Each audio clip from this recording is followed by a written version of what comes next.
ನಮಸ್ಕಾರ. ನಾನು ಮಾಲಿನಿ ಭಾಸ್ಕರ್. ನಾನಿವತ್ತು ಸ್ಪೆಷಲ್ ಆಗಿರೋ ತವ್ರ ಮನೆ ತಟ್ಟು, ಇದು ಅಷ್ಟೇ ಮತ್ತೂರು ಹೊಸಳ್ಳಿಲಿ ಮಾತ್ರ ನಾನು ನೋಡಿರೋದು. ತುಂಬ ರುಚಿಯಾಗಿರುತ್ತೆ, ಸಿಂಪಲ್ಲಾಗಿರುತ್ತೆ ಮಾಡೋದು. ಹೇಗೆ ಮಾಡೋದು ಅಂತ ತೋರಿಸ್ತೀನಿ. ಇದರಲ್ಲಿ ನೋಡಿ, ಈ ಪಾವಲ್ಲಿ 1.5 ಅಷ್ಟು ನೀರಿಟ್ಟಿದ್ದೀನಿ. ಇದಕ್ಕೊಂದು ಟೀ ಸ್ಪೂನು ಎಣ್ಣೆ ಹಾಕ್ತಾಯಿದ್ದೀನಿ. ಸ್ವಲ್ಪ ಉಪ್ಪು ಹಾಕ್ತಾ ಇದ್ದೀನಿ. ಈಗ ನೋಡಿ, ನೀರು ಕುದೀತಾ ಇದೆ. 2 ಟೀ ಸ್ಪೂನು ತೊಳೆದಕ್ಕಿ ಹಿಟ್ಟನ್ನು ತಗೊಂಡು ಈಗ ಕುದಿಯೋ ನೀರಿಗೆ ಹಾಕ್ತಾ ಇದ್ದೀನಿ. ಇದು ಚೆನ್ನಾಗಿ ಕುದೀಲಿ 10 ನಿಮಿಷ. ಮುಂಚೆ ಒಂದು 5 ನಿಮಿಷ ದೊಡ್ಡ ಉರಿಲಿಟ್ಟು ಆಮೇಲೆ ಅದನ್ನು ಸಿಮ್ ಮಾಡಿಬಿಡ್ಬೇಕು.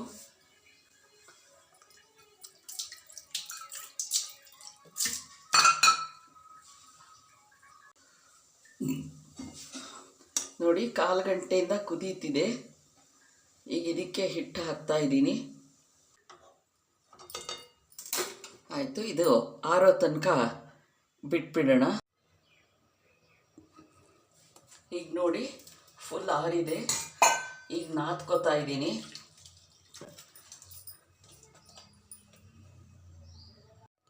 ನೋಡಿ, ಇದನ್ನು 2 ಭಾಗ ಮಾಡ್ಕೊಂಡಿದ್ದೀನಿ.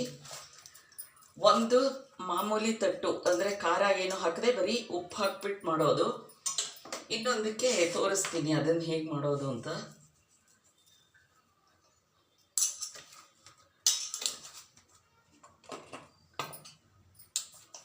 ಇಷ್ಟಿಷ್ಟು ದಪ್ಪ ಉಂಡೆ ಮಾಡಿಕೊಂಡು ಈ ಥರ ಪ್ರೆಸ್ ಮಣೆಯಲ್ಲಿ ಮಾಡಿಕೊಂಡ್ರೆ ತೆಳ್ಳಗೆ ಚೆನ್ನಾಗಿ ಬರುತ್ತೆ.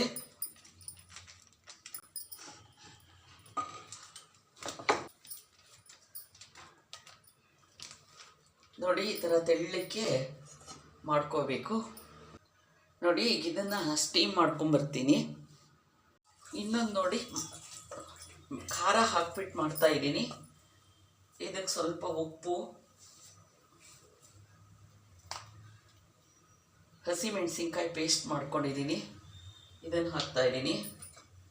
ಸ್ವಲ್ಪ ಕೊತ್ತಂಬರಿ ಸೊಪ್ಪು, ಶುಂಠಿ, ಹಸಿಮೆಣಸಿನ್ಕಾಯಿ, ಕರಿಬೇವಿನ ಸೊಪ್ಪು ಹಾಕ್ಬಿಟ್ಟು ಪೇಸ್ಟ್ ಮಾಡಿದ್ದೀನಿ. ನಿಮ್ಮ ಖಾರಕ್ಕೆ ತಕ್ಕಂಗೆ ನೀವು ಖಾರ ಹಾಕ್ಕೋಬೋದು. ಸ್ವಲ್ಪ ತೆಂಗಿನಕಾಯಿ,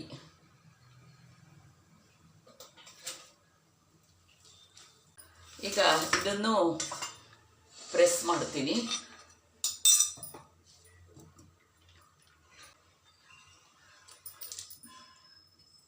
ನಮ್ಮೂರಲ್ಲಿ ಕೊಳಕಟ್ಟೆ ಅಂದರೆ ಉದ್ದಿನ ಕಡುಬು ಮಾಡಿದಾಗ ಇದನ್ನು ಮಾಡದೇ ಇರೋದೇ ಇಲ್ಲ. ತವ್ರ ಮನೆ ತಟ್ಟು ಅಂತಾರೆ ಇದನ್ನು ಮಾಡಬೇಕು. ನಮ್ಮಲ್ಲಿ ಒಂಥರ ಶಾಸ್ತ್ರ ಸಂಪ್ರದಾಯ ಥರ ಬಂದಿದೆ. ಇಡ್ಲಿ ತಟ್ಟು, ಆಮೇಲೆ ಇನ್ನೊಂದು ಗಣಪತಿ ಅಂತ ಹೇಳ್ತಾರೆ, ಅದನ್ನು ಹೇಗೆ ಮಾಡೋದು ಅಂತ ಅದನ್ನು ತೋರಿಸ್ತೀನಿ ವಿಡಿಯೋದಲ್ಲಿ. ಈಗ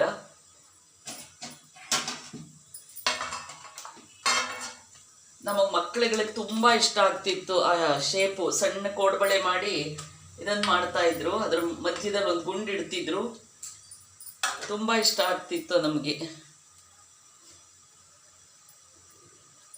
ಈಗ ನೋಡಿ, ಕೊಳಕಟ್ಟೆ ಮಾತ್ರ ನಮ್ಮೂರಲ್ಲಿ ಕಡ್ಡಾಯವಾಗಿ ಮಾಡೋ ಅಂತಂದರೆ ಈ ಥರದ್ದು ಗಣಪತಿಯಿಂದ ಕೋಡ್ಬಳೆ ಥರ ಹೀಗೆ ಹೊಸಿಬೇಕು.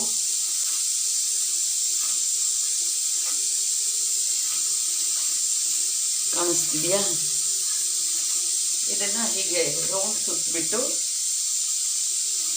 ಸುಮ್ಮನೆ ಹೀಗೆ ಒಂದು ಗುಂಡು ಹೀಗೆ ಮಾಡಿಬಿಟ್ಟು ಇದ್ರ ಮಧ್ಯೆ ಇಡೋದು.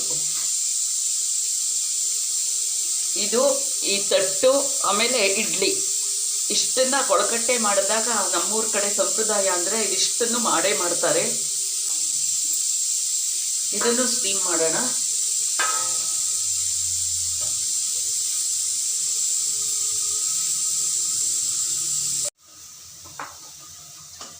ನೋಡಿ, ರೆಡಿಯಾಗಿದೆ. ಇದು ಗಣಪತಿ ಕಾಣಿಸ್ತಿದೆಯಾ? ಆಮೇಲೆ ಇದು ಮಾಮೂಲಿ ಏನು ಖಾರ ಹಾಕದೇ ಇರೋ ತಟ್ಟು.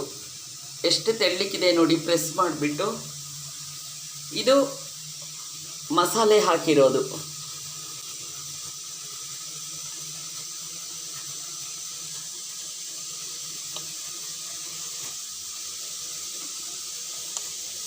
ಇದು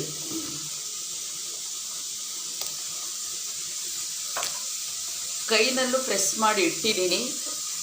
ಬರೀ ಪ್ರೆಸ್ ಮಾಡಿಲ್ಲದೆ ಅದಿಷ್ಟೇ ಇದಕ್ಕೆ ಬಂದಿದೆ. ಪ್ರೆಸ್ ಮಾಡಿದರೆ ತುಂಬ ತೆಳ್ಳಗೆ ಬರುತ್ತೆ. ಯಾವ ಥರ ಬೇಕಾದರೂ ಮಾಡ್ಕೋಬೋದು.